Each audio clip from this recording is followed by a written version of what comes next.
박서진. 그는 오늘은 노래가 아니라 연기 때문에 불려왔습니다. 라는 말 한마디만 남기고 엘리베이터에 올랐다. 그 순간 누군가는 속삭였다. 저 사람 진짜로 국가예술대상 후보에 오른 거 맞대. 누군가는 비웃었다. 트로트 무대에서 쌓아올린 인기, 대중의 사랑, 그 모든 것이 예술의 정점이라 불리는 상위 무대까지 이어질 수 있을까? 하지만 그날 밤 서울은 아주 잠깐 불가능이라는 단어를 잊었다. 1. 후보 명단 이도착한 시간 새벽 2시 17분. 문화예술계에서 후보 명단 이 외부로 새어나오는 일은 거의 없다. 더 정확히 말하면 새어나오는 순간 그 문서는 이미 누군가의 손에 의해 의도된 폭탄이 되어 있다. 새벽 2시 17분. 한 기자의 메신저에 파일 하나가 도착했다. 발신자는 언노운. 파일명은 단순했다. 내셔널 밑줄 아트 밑줄 파이널 PDF. 기자는 습관처럼 미리 보기로 첫 장을 열었다가 그대로 손을 놓쳤다. 휴대폰이 바닥에 떨어져 둔탁한 소리를 냈고 잠들어 있던 고양이가 날카롭게 울었다. 화면엔 굵은 글씨로 이렇게 적혀 있었다. 연기 부문 후보 박서진. 말도 안 돼.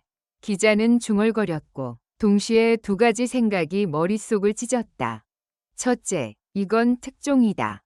둘째, 이건 누군가의 함정일 수 있다. 그는 곧장 파일의 메타데이터를 확인했다. 생성 시간, 수정 시간, 편집 프로그램, 이상할 만큼 깔끔했다. 마치 누가 검증해도 깨끗할 것이라는 자신감을 심어주기라도 한 듯.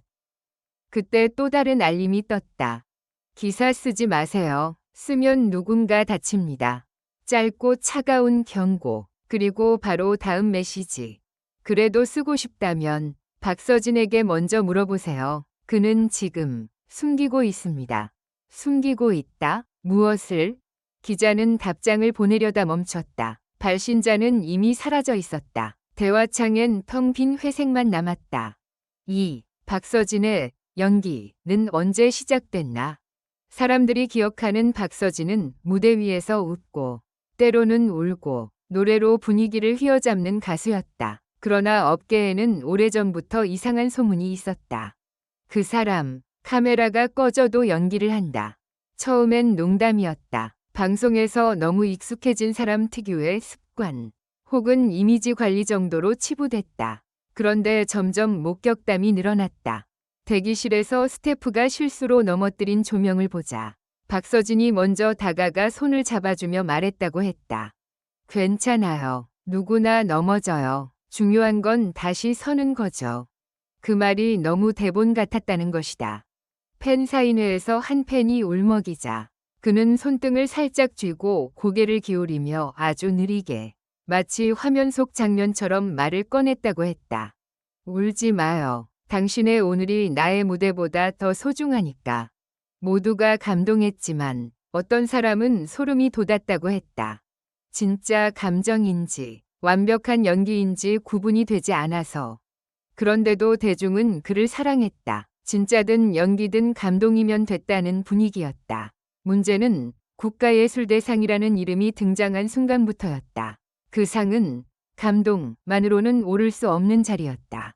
누군가는 그 후보를 위해 평생을 바쳤고 무대가 아닌 삶 전체를 대가로 내놓았다. 그런데 박서진이 도대체 어떤 연기를 했길래 60년이 걸린다는 말에 출처. 그 유명한 문장, 이처럼 훌륭한 연기를 보려면 60년이 걸린다. 는 한월로 연출가의 입에서 나왔다고 전해졌다. 이 연출가는 좀처럼 인터뷰를 하지 않는 인물이었다. 현장에서는 손끝으로 배우를 만든다는 말이 돌았고 칭찬을 거의 하지 않는 것으로 악명 높았다. 그런 그가 촬영장 구석에서 박서진을 보며 한마디를 했다는 것이다. 저건 연기가 아니야. 사람이야. 잠깐의 침묵. 그리고 이런 걸 다시 보려면 60년은 걸려. 그 말이 퍼지자마자 업계는 둘로 갈렸다. 신인이라도 천재는 천재다. 대중 스타 마케팅이다. 이 상을 장난으로 만들 셈이냐. 그리고 가장 무서운 반응이 있었다. 그 연기, 혹시 진짜가 아니면 어떡하지? 그 말은 곧 음모론으로 번졌다. 후보 명단 유출, 익명의 경고, 원로 연출가의 발언, 모든 퍼즐 조각이 누군가의 손에 의해 의도적으로 놓인 것처럼 보였다. 4. 비밀의 작품, 제목 없는 영상. 후보 소식이 돌던 그날 오후, 박서진 측은 짧은 공식 입장을 냈다. 확인 중이며 추후 안내드리겠습니다. 평범한 문장이었다. 그러나 평범하지 않은 것은 그 뒤에 이어진 침묵이었다. 보통은 부정이든 인정이든 방향이 빠르게 잡힌다. 하지만 이번엔 아무것도 나오지 않았다. 대신 소문만 커졌다. 그리고 밤 11시 한 온라인 커뮤니티에 17초짜리 영상이 올라왔다. 제목은 단 한 글자. 점.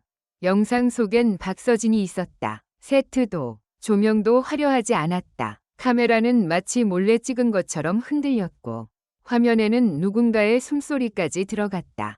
박서진은 의자에 앉아 있었다. 눈빛은 텅 비었고 손은 떨렸다. 그는 누군가를 보지 않고 허공을 보며 말했다. 내가 여기 있어도 되는 걸까? 그 한 문장 뒤에 3초의 정적. 그리고 마지막 장면. 누군가가 그에게 다가와 어깨에 손을 얹었다. 화면 밖 목소리가 낮게 말했다. 박서진 씨, 컷. 아니, 컷하지 말고 계속 가요. 지금이 진짜예요. 영상은 거기서 끊겼다. 대중은 미쳐버렸다.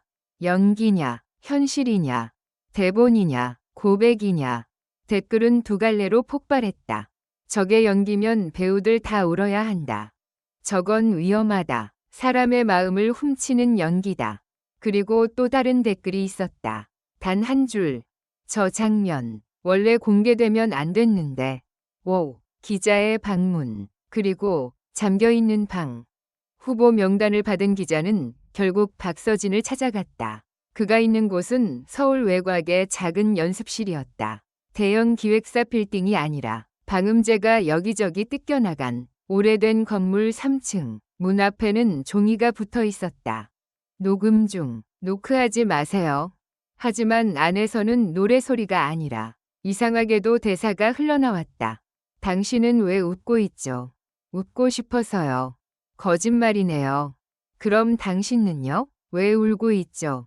울면 진짜가 된 것 같아서.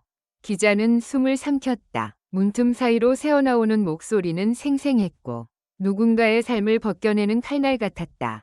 그때 문이 열렸다. 박서진의 매니저였다. 얼굴은 창백했고 눈밑은 푹 꺼져 있었다. 기자님이시죠?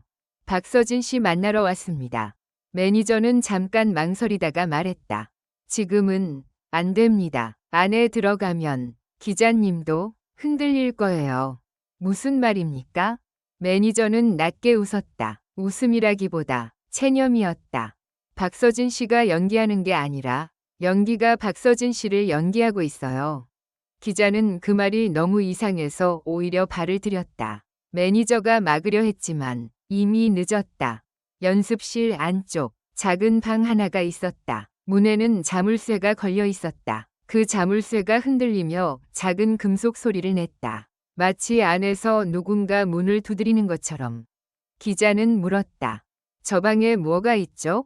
매니저는 대답하지 않았다. 대신 그가 조심스럽게 핸드폰을 보여줬다. 메시지 하나. 방을 열면 후보는 취소됩니다. 누가 보낸 메시지인지 표시되지 않았다. 발신자 없음. 하지만 매니저는 확신하고 있었다. 이건 협박이에요. 누가요? 모르죠. 다만 그들은 박서진 씨가 저 상위 무대에 서는 걸 원하지 않아요. 혹은 원하더라도 특정한 방식으로만 서길 원하죠. 기자는 머리가 어지러질했다. 후보 자체가 미끼라면? 아니면 후보를 지키려는 누군가와 무너뜨리려는 누군가의 싸움이라면? 그때 안쪽에서 박서진의 목소리가 들렸다. 문 열지 마요. 나직했지만 단호했다. 열면 다 끝나요. 6. 박서진의 고백. 나는 무대에서 도망쳤어요. 그는 결국 기자 앞에 앉았다. 조명은 희미했고 바닥에는 대본이 흩어져 있었다. 그러나 그 종이에는 제목이 없었다. 페이지 번호도 없었다. 누군가 급하게 찢어낸 듯 군데군데 비어 있었다. 기자가 물었다. 후보, 사실입니까? 박서진은 대답 대신 물컵을 들어 마셨다. 손이 미세하게 떨렸다. 그는 잠깐 웃었다. 그리고 그 웃음이 너무 슬퍼서 기자가 오히려 시선을 피했다. 사실일 수도 있고 아닐 수도 있어요. 무슨 뜻이죠? 박서진은 조용히 말했다. 나는 무대에서 도망쳤어요. 그 한마디에 공기가 달라졌다. 노래하는 무대요? 아니요. 좋은 사람으로 서 있는 무대. 모두가 기대하는 박서진. 모두가 사랑해주는 박서진. 그 자리에 계속 서려면 계속 연기해야 했거든요. 기자는 본능적으로 메모를 멈췄다. 이건 기사로 쓰면 안 될 고백처럼 들렸다. 너무 날 것이라서. 박서진은 이어 말했다. 그러다 어떤 날은 내가 누군지 모르겠더라고요. 웃는 것도, 우는 것도, 감사하다는 말도 다 대사처럼 느껴졌어요. 그는 잠깐 숨을 들이켰다. 그래서 연기를 시작했어요. 역설적이죠? 진짜를 찾으려고 연기를. 그럼 그 17초 영상은 실수였어요. 아니, 누군가의 의도였겠죠. 그가 시선을 자물쇠 걸린 방으로 옮겼다. 저 방엔 내가 가장 숨기고 싶은 장면이 있어요. 무슨 장면이죠? 박서진은 아주 느리게 말했다. 내가 나를 잃어버리는 장면. 7. 첫 번째 반전. 후보는 상이 아니라 계약이었다. 그날 밤 기자는 또 다른 파일을 받았다. 이번엔 진짜 내부 문서처럼 보였다. 후보 과정, 심사위원 명단, 평가표. 그런데 마지막 장에 이상한 문장이 있었다. 후보 확정 시 홍보 방영 배급 권한은 본위원회가 지정한 파트너에게 우선 부여한다. 기자는 얼어붙었다. 후보가 예술적 인정이 아니라 권리거래 위문이 될 수 있다는 뜻이었다. 즉, 박서진이 후보에 오르면 그가 참여한 작품 혹은 앞으로 공개될 작품 위 유통 홍보 방송 권한이 특정 라인으로 흘러갈 수 있다.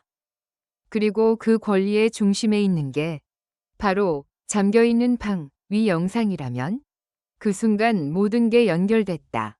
후보 명단 유출, 익명의 경고, 공개되면 안 되는 17초, 방을 열면 후보 취소, 원로 연출가의 과장된 찬사. 이건 상이 아니었다. 누군가가 원하는 콘텐츠를 확보하기 위한 전쟁이었다. 8. 두 번째 반전. 원로 연출가가 사라졌다. 며칠 뒤 박서진 후보설은 더 커졌다. 방송국들은 패널을 불러 토론을 벌였고 SNS는 찬반으로 갈렸다. 그런데 가장 결정적인 증언자, 그 원로 연출가가 갑자기 자취를 감췄다. 전화는 꺼져 있었고 작업실은 텅 비었으며 주변인들은 입을 맞춘 듯 말했다. 요즘 건강이 안 좋아서요. 하지만 기자는 알고 있었다. 건강이 아니라 침묵이 필요했던 것이다. 그리고 그날 밤 9시 기자에게 또 메시지가 왔다. 연출가를 찾지 마세요. 찾으면 당신도 사라집니다. 이제는 공포였다. 기사의 문제가 아니라 사람의 문제가 됐다. 기자는 박서진에게 전화를 걸었다. 한참 만에 연결됐다. 박서진의 목소리는 낮았다. 기자님, 이제 그만하세요. 왜요? 누가 위협합니까? 박서진은 잠깐 침묵했다. 누구나 위협할 수 있어요. 내가 그들이 원하는 걸 갖고 있으니까. 그게 방 안의 영상입니까? 네.